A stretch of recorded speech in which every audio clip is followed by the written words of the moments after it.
भारत के साथ तो खैर कंपैरिजन करना पाकिस्तान की बेइज्जती है। मेरे ख्याल में पाकिस्तान को भारत के साथ कंपैरिजन नहीं करना चाहिए। इंडिया के अंदर इस वक्त तारड़ साहब बहुत सारे जो इंटरनेशनल डेलीगेट्स आए हुए हैं, उधर तारड़ साहब पाकिस्तान के अंदर हैरानगी होती है, ना तो कोई डेलीगेशन आता है, ना ही वहाँ पे कुछ चीज़ें, कोई ऐसी इंटरनेशनल सिग्निफिकेंस की चीज़ें हो रही हैं। दूसरा, पाकिस्तान के हवाले से इंटरनली बहुत कुछ हो रहा है। कभी हम सुनते हैं इंटरनेट बंद है, कभी हम देखते हैं कि इंडिया की डिप्लोमेसी काफी कामयाब नजर आ रही है कि वो हर मुल्क को कन्विंस कर लेता है। तार साहब क्या देखते हैं आप इस हवाले से? भारत के साथ तो खैर कंपैरिजन करना पाकिस्तान की बेइज्जती है। मेरे ख्याल में पाकिस्तान को भारत के साथ कंपैरिजन नहीं करना चाहिए। नीचे से चौथे नंबर पर है आप। अगले दिन मैं एक किसी का ब्लॉग सुन रहा था, नीचे से चौथे नंबर पर आपका नंबर आता है आपके पासपोर्ट का, और आपसे नीचे कौन है? अफगानिस्तान और सीरिया था आपके नीचे। अपनी मर्जी से रशिया से तेल लेना, जबकि एक दुनिया की एक सुपर पावर उसके ऊपर सैंक्शंस लगा रही हो, लेकिन अपने इंटरेस्ट के लिए रशिया से तेल लेना सबसे बड़ी मिसाल।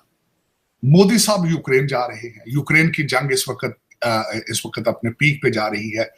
रशियन टेरिटरी उन्होंने कैप्चर कर ली है। वहां पे उनका जो एटॉमिक प्लांट है उसके वो उस पे जो पहले कभी यूक्रेन का था वो वापस लेना चाहते हैं। इन सर्कमस्टांसिस में उनका यूक्रेन जाना, उसके बाद आपने बताया कि जापान के फॉरेन मिनिस्टर और उनके डिफेंस मिनिस्टर्स इन इंडिया, उसके बाद मलेशिया के Anwar Ibrahim is in India, और उसके बाद जो अभी रिसेंट में देख रहा हूं कि वहां के जो डिफेंस मिनिस्टर हैं राजनाथ साहब, he is coming to America. तो वो अपनी फॉरेन पॉलिसी को किस तरीके से बैलेंस कर रहे हैं, जो किस तरीके से वो एक रीजनल सुपर पावर का लफ्ज मैं कहूंगा, बल्कि they have proven themselves as a regional super power. तो वो जिस तरीके से वो अपनी हर चीज बैलेंस कर रहे हैं, लेकिन उसकी सबसे बड़ी वजह ये है कि वो फाइनेंशियली इंडिपेंडेंट है, किसी के ऊपर डिपेंड नहीं कर रहे। दूसरा, उनका जो डायस्पोरा है, मैंने उनको डायस्पोरा कहना छोड़ दिया है, टेक्नोक्रेट्स कहता हूं। उनके टेक्नोक्रेट्स पूरी दुनिया के ऊपर जाके अपना नाम बनवा रहे हैं। आप दुनिया का कोई कंट्री देख लें जहां पे इंडियन टेक्नोक्रेट मौजूद नहीं है। जिस तरीके से वो आगे ग्रो कर रहे हैं, और खासकर मोदी साहब का मैंने रिक्वेस्ट की थी, अगर मेरी कौन सा सुनता है, कि 58 मिनट का जो उनको लाल किले से स्पीच दी थी, पाकिस्तानी लोगों को चाहिए था उसको सुनते, अंदाजा लगाने की कोशिश करते कि भारत कहां जा रहा है। उसमें मोदी साहब ने डायरेक्ट इस चीज को कहा था कि हमें लॉ एंड ऑर्डर को इंप्रूव करना होगा ताकि फॉरेन इन्वेस्टमेंट आ सके, सिंपल वर्ड्स के अंदर। लेकिन आपको ये बात समझ नहीं आ रही है। अब आपके साथ आज की जो खबर चिमा साहब पहले भी डिस्कस कर रहे थे, अफगानिस्तान भी अब आगे से जा रहा है। उनकी मिनरल 12 ट्रक जो है चाबहार के जरिए चाइना जा चुके हैं। इंडिया चाइना तालिबान पार्टनर है तार साहब, इंडिया चाइना तालिबान पार्टनर है। लेकिन और चाइनीज खुद कहते हैं कि we feel safe doing business in Afghanistan. अब तो अफगानिस्तान भी इंप्रूव कर रहा है, जो चाबहार के जरिए अपने 12 ट्रक उन्होंने चाइना भेज दी है। ये भी बहुत, मैं समझ लो आपसे तो आगे जा रहे हैं। आपकी बहादुरी क्या है? आपकी बहादुरी ये है कि आपने चाइना को ट्रैप किया सीपैक में, $26 बिलियन के आपने पापा जान बना लिए बड़ी खूबसूरती के साथ। आपकी बहादुरी, आप फ्रॉड लगाने के आप मास्टर हैं, इसमें कोई शक नहीं। कभी आप IMF को फंसा लेते हैं, कभी आप चाइना को फंसा लेते हैं। आपके लिए बहुत बड़ा लम्हा फिक्रिया, अगर कुछ सोचे तो कि अब अफगानी भी चाइनीज अफगानिस्तान को प्रेफर कर रहे हैं। वो लोग जिनके पास कोई आईवी लीग स्कूलों की डिग्रियां नहीं है, खोते तो फिर दिन पे आ जाए, उन्हें उथे लॉ एंड ऑर्डर मेंटेन कर लिया, और आपके ब्यूरोक्रेट, आपके CSS अफसरान, आपके जूनियर ब्रिटिश एजेंट जो है, नेपाली वजीर खारजा बैठी हुई है, ऑस्ट्रेलियन जापानीज बैठे हुए हैं, अफ्रीकन बैठे हुए हैं, मलेशियन बैठे हुए हैं, उनकी हुकूमत को टाइम नहीं मिल रहा। असी वेले मारने कोई गल्ला हो रही है, न कम न कार। तार साहब हमारा तो बड़े बुरे हालात हैं, कसम से कोई आते ही नहीं। तार साहब पाकिस्तान आते ही नहीं है, या कि लोग राय भूल गए। मुझे एक दफा वजीर साहब, एक एम्बेसडर साहब ने बताया, उसने कहा कि हमारे इतने बुरे हालात थे कि एक दफा जबूती का वजीर आज़म पाकिस्तान आ गया, ये पुरानी बात है 70s की, कहते हैं सानू सिर ते चुक लिया। तो आजकल भी तारड़ साहब यही हालात है, हमारे मुल्क में कोई बंदा वजीर आज़म, सदर, कोई वजीर खारजा आने को तैयार ही नहीं है। और डॉक्टर जयशंकर एक दिन कुवैत होके आ जाता है, और हम जो है वो कहीं 15-15, 20-20 दिन तो बेचारे जाते ही नहीं है कहीं, ना को आता है हमारे पास। ये आपस में मिलते रहते एक दूसरे। शिवा साहब, आपका रवाज है पाकिस्तान के अंदर, कोई किसी का नायब वजीर आजम आ जाए तो इस्लामाबाद 3 दिन की छुट्टी कर देते हैं, स्कूल भी बंद थे, फैक्ट्री 3 दिन गवर्नमेंट बंद हो जाती है।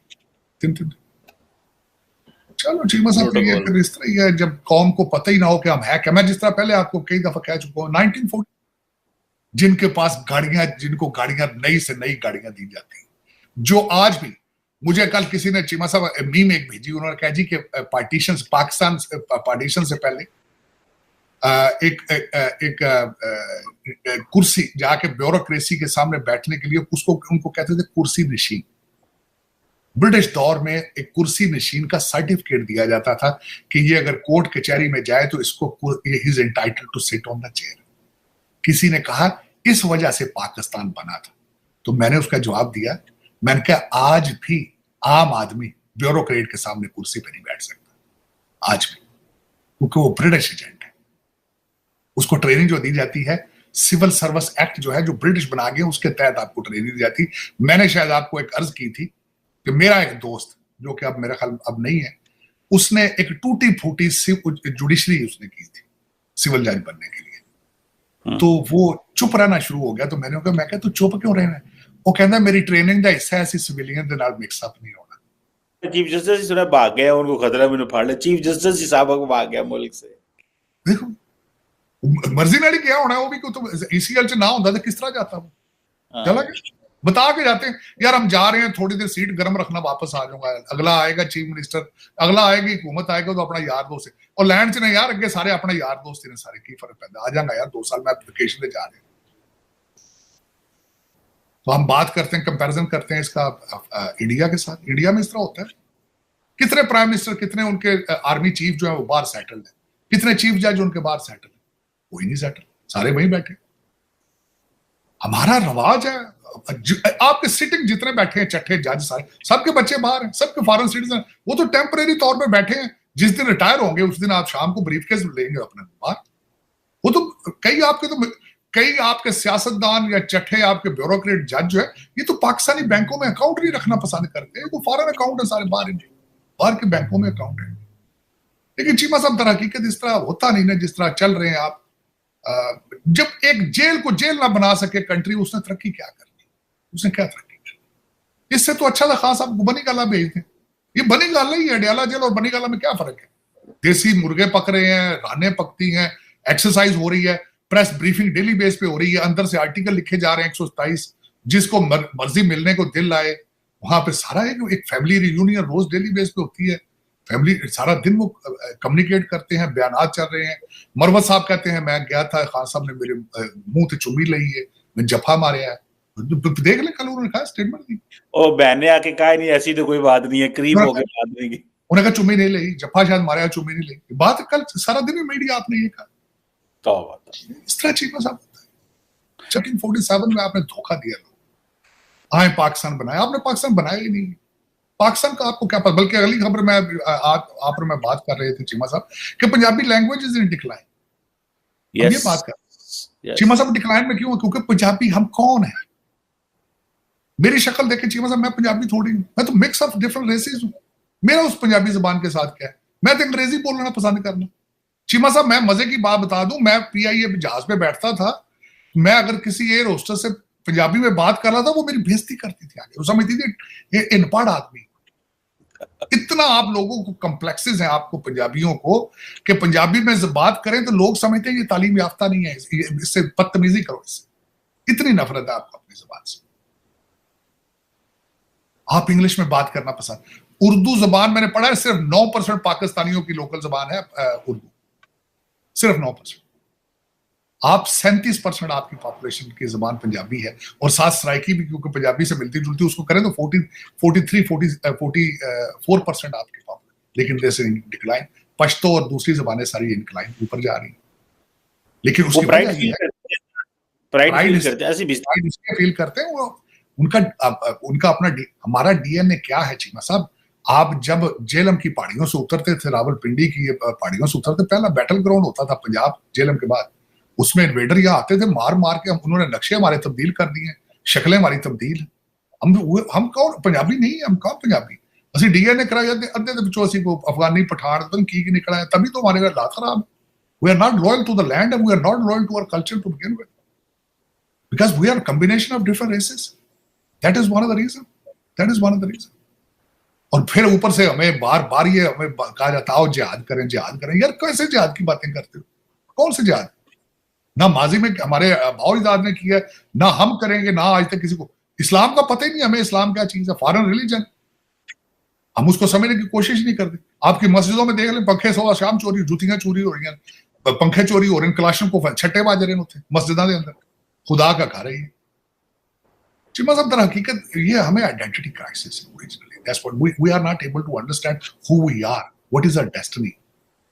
हम खुद फरेबी एक दूसरे को धोखा देने, अपने आप को धोखा देने के चक्कर में फिर रहे हैं। खुश शाबाजों का नहीं जी, नहीं सिर्फ फट्टे चौके देते। बट लेकिन जीवा साहब अफसोस वाली बात है, जो जिस डायरेक्शन में जा रहा है। दोस्तों, पाकिस्तान हमेशा भारत की तुलना अपने साथ करता है। ठीक ये वैसे ही है जैसे आपने टॉम एंड जेरी का शो देखा होगा, जिसमें टॉम बार बार जेरी को पकड़ने की कोशिश करता है। ठीक वैसे ही पाकिस्तान जो है वो भारत के आगे पीछे नाचने की कोशिश करता है, लेकिन सफल नहीं होता है। बहुत सारे फर्क हैं, चाहे वो जीडीपी का फर्क हो, चाहे वो रक्षा क्षेत्र हो, चाहे वो क्रिकेट हो, चाहे वो साइंस एंड टेक्नोलॉजी का क्षेत्र हो, हर चीज में पाकिस्तान विफल नजर आता है। अगर हम सबसे पहले बात करें जीडीपी की, तो भारत की जो जीडीपी है वो टॉप 5 देशों में आती है, जबकि पाकिस्तान की जीडीपी की गिनती तक नहीं होती। ये सिर्फ और सिर्फ कटोरे पर इसकी जो अर्थव्यवस्था है वो टिकी रहती है। चाइना पैसे दे दिया या अमेरिका ने पैसे दे दिया तो कहीं ना कहीं ये थोड़ा बहुत सर्वाइव करने लायक रहता है। वहीं पर अगर हम बात करें भारत की जो अर्थव्यवस्था है वो टेक्नोलॉजी, इंफ्रास्ट्रक्चर है और इंटरनेशनल जो ट्रेड्स होती हैं उस पर आधारित रहता है। वहीं पर अगर पाकिस्तान की बात करें तो पाकिस्तान की जो अर्थव्यवस्था है वो दारू, गोली और बारूद पर एक तरह से टिकी रहती है। वहीं पर अगर हम रक्षा क्षेत्र की बात करें तो पाकिस्तान के लिए भारत से इस मामले में मुकाबला करना ठीक वैसे ही है जैसे कि कोई बिल्ली शेर से मुकाबला करने का सोच रही हो। और हथियारों के मामले में भारत ने अपनी धाक कहीं ना कहीं विदेशों में भी जमा रखी है। तो इस तरह से आप ये देखिए कि जिस तरह से पाकिस्तान लगातार हथियारों को लेकर दूसरे देशों के ऊपर डिपेंड रहता है, लेकिन भारत आज इस मामले में आत्मनिर्भर हो चुका है। क्रिकेट का हाल तो आपने देखा ही है कि हमेशा जो भारतीय टीम है वो आईसीसी रैंकिंग में टॉप पोजीशन पर रहती है, लेकिन पाकिस्तान की जो क्रिकेट टीम है उसके लिए तो बस यही कहा जा सकता है, दिखावे पे ना जाओ, अपनी अकल लगाओ। अभी हाल में बांग्लादेश और पाकिस्तान का जो मैच हो रहा है उसमें आप ये देखिए कि जो वहां के प्लेयर हैं वो मैदान साफ करने में लगे हुए हैं, क्योंकि पिच गीली है उसको साफ करने में लगे हैं, जहीं से आप इनकी अर्थव्यवस्था का भी अंदाजा लगा सकते हैं। पाकिस्तानी पत्रकार कमर चीमा हमेशा ये सवाल करते हैं कि भारत ऐसा कर रहा है, भारत वैसा कर रहा है, हम कहां खड़े हैं। भाई कब तक ऐसे सवाल पूछते रहोगे? अगर सवाल पूछना ही है तो आप अपनी हुकूमत से पूछो ना, जो कुछ कर सकती है। लेकिन सच तो यह है कि पाकिस्तान में मीडिया सवाल कर ही नहीं सकती। अगर मीडिया ने सवाल किया तो कहीं ना कहीं उसको रातों रात उठवा लिया जाता है। तो पाकिस्तान के जो पत्रकार हैं वो अक्सर उन लोगों से सवाल करते हैं जो देश में रहते ही नहीं है। लेकिन जवाब क्या मिलता है? जैसा कि ताहिर साहब ने बताया कि भारत के साथ अगर आपने अपनी तुलना की तो इसका मतलब पाकिस्तान की आप बेइज्जती कर रहे हैं। वीडियो को लाइक कीजिए, शेयर कीजिए और चैनल पर अगर नए हैं तो चैनल को सब्सक्राइब जरूर